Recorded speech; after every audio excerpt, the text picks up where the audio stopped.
Are you tired of networking events where everyone just tries to sell you something? If you're like me, small talk can be overwhelming. I always feel out of place. Let's talk about why networking events are dead and what you should do instead to build real, meaningful connections. Say goodbye to the shallow small talk and hello to the strategies that actually work. From leveraging online platforms to virtual coffee chats, I'll share how I have expanded my network without attending networking events. Ready to transform your networking game by making genuine connections that last? For those of you that are new here, my name is Erin. I'm a 47-year-old mom of 3, and I've managed to balance having a big career while being there for my family. Today, I'm excited to share my 9 networking strategies that don't require attending traditional networking events. If you're looking to improve your overall confidence before you jump into networking, whether it's in person or virtual, you can check out my video on 6 behaviors to increase your confidence in 1 minute a day. It's packed with tips that can make you feel more self-assured in any situation. Leverage online platforms. There are so many online platforms where we can connect, and LinkedIn is one of the most effective ones out there when it comes to business networking and career networking. It's a powerful tool to connect with professionals in your industry, engage with their content, and join relevant groups. And when it comes to online platforms, Twitter and other social media are also powerful, not just LinkedIn. You can follow industry leaders and participate in conversations. The key here is to get involved and make meaningful comments. Actually write something meaningful, something that will provoke conversation or add value to the conversation.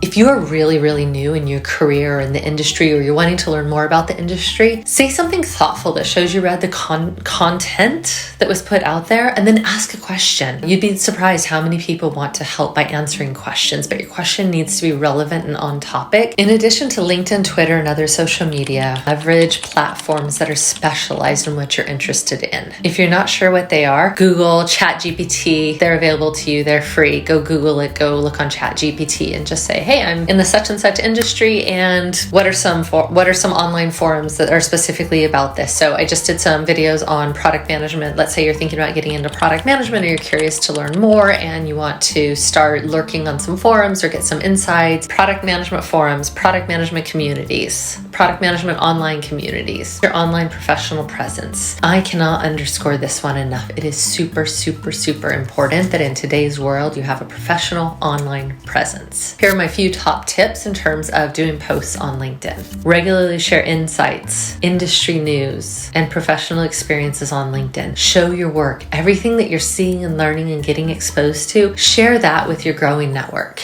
This will help you establish your presence and attract like-minded individuals. Also, show what's happening in your company, anything that you're learning, any courses that you're taking. I recently had a friend go to a half-day workshop. She said, here's my 5 key takeaways. I knew about all those things, but there was one in particular. I was like, you know what? I haven't been doing enough of that lately. I need to do more of that. Seeing that post reminded me of something that I'd maybe lost sight of over the course of time. The second thing under having a professional online appearance is building a portfolio of your work. Now, it does not matter what occupation you're in. You want to be known for something. You need to have a brand, and you need to show that brand. So creating a portfolio of your work in some way, shape, or form online is a way of exposing everyone who knows you well or doesn't know you that well or doesn't know you yet to who you are and what you stand for and what you're bringing to the table. It's virtual coffee chats. Coffee is my favorite beverage in the whole world. But that aside, I love one-on-one chats. This is a chance where it feels a safe space for you to share and for people to share to you. And I actually have office hours, and I invite anybody in the world to come and talk to me one-on-one for 15 minutes. ErinTran.com is my website, and then there's a link to it. You're welcome to do that. No sales pitches, please. Absolutely no sales pitches. Leave that space for people who genuinely want my advice and my insights and have a genuine conversation about self-development, career, personal development. These are very powerful moments in which I can learn a lot about you, you can learn a lot about me, and we can kind of bounce ideas off of each other, understand things.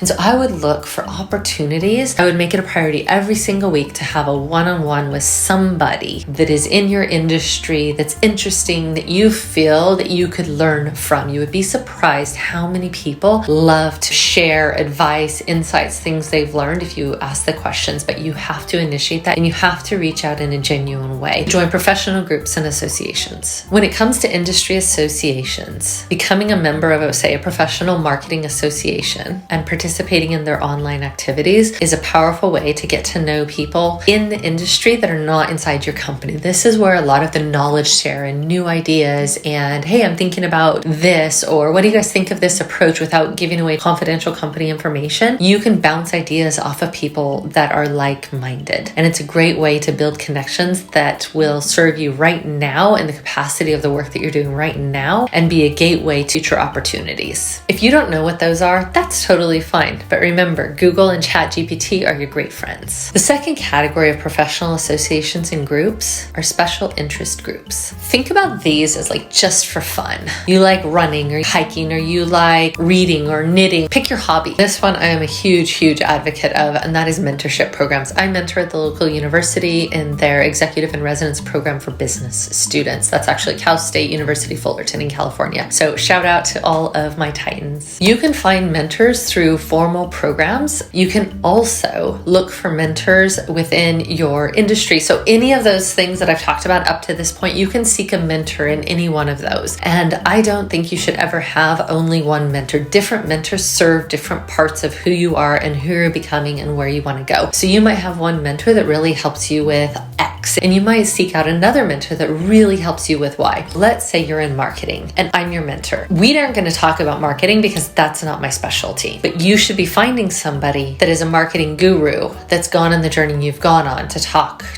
talk with about marketing and the journey that you're on in terms of being an expert in your particular area of marketing. That's not something that I can help you with. I can help you with things like leadership and career development and how to show up at your best and personal development. Like, those are my skills. So you want to have different mentors for different things. And then there's the flip side of it, and that is becoming a mentor. I don't care if you're 20 years old or 21 years old or 80 years old. You know things that other people don't know. You just need to know what those things are, and you need to give back and give of yourself to other people, because you might be younger and actually mentor somebody that's older. When I meet with my mentees, I often feel when I walk away from the conversation that I've learned more than they have. Don't look at age, gender, or any of the other kind of demographic factors that we often judge or decide criteria on. Look for how you can show up in the world and give back and contribute, because you never know what somebody else needs or wishes they had. Go be a mentor. Online courses and webinars. This is where it gets really interesting, and not enough people are even aware that this is a possibility or to take advantage of it. Whatever industry you're in, or wherever you're going with your career, or whatever you are seeking to further develop yourself on, go look up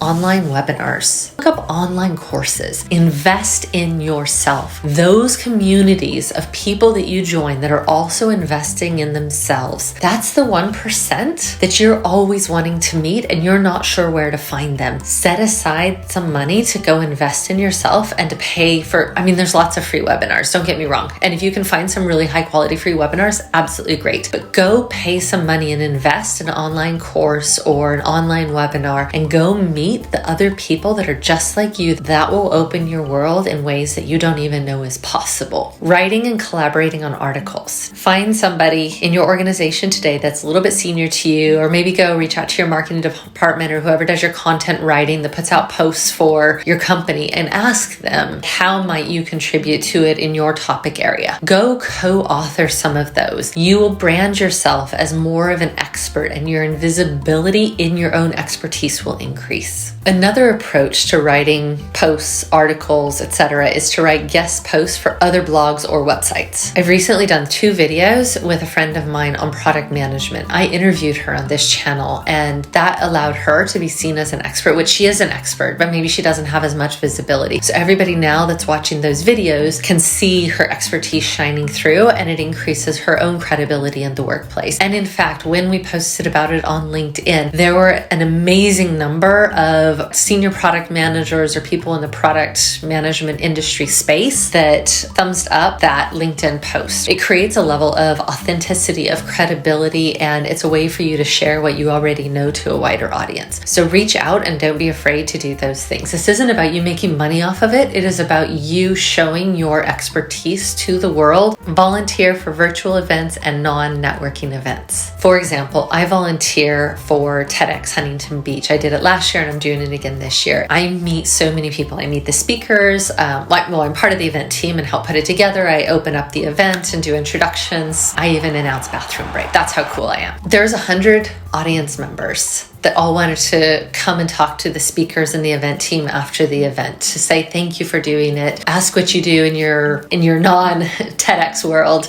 Going and participating in them, helping them, being part of the support team can expose you to people that you wouldn't ordinarily meet. That's just one example, but look for non-networking events and other types of events that you can go to and participate in. You never know who you will meet. The second part of this is be a moderator on panels. So instead of speaking on a panel, be a moderator for the panel. Offer your time and energy for that. Engage in email lists and newsletters. Subscribe to the industry newsletters and engage with the creators of those. I'll be launching a newsletter in a few weeks. So if you're interested, erintran.com, do it. It takes 5 seconds. If the content isn't for you, you can unsubscribe. Go sign up for 5 of them today. Put 15 minutes in your calendar to have a read of 5 different newsletters that are things where you can gain quick insights. Now that you know my 9 tips for networking without going to networking events, I hope you share these with others, especially for the introverts like me. We absolutely need it. By the way, have you tried any of these networking strategies? If you have, let me know in the comments how it went for you and what did I miss? Until next time, take care and stay true to yourself.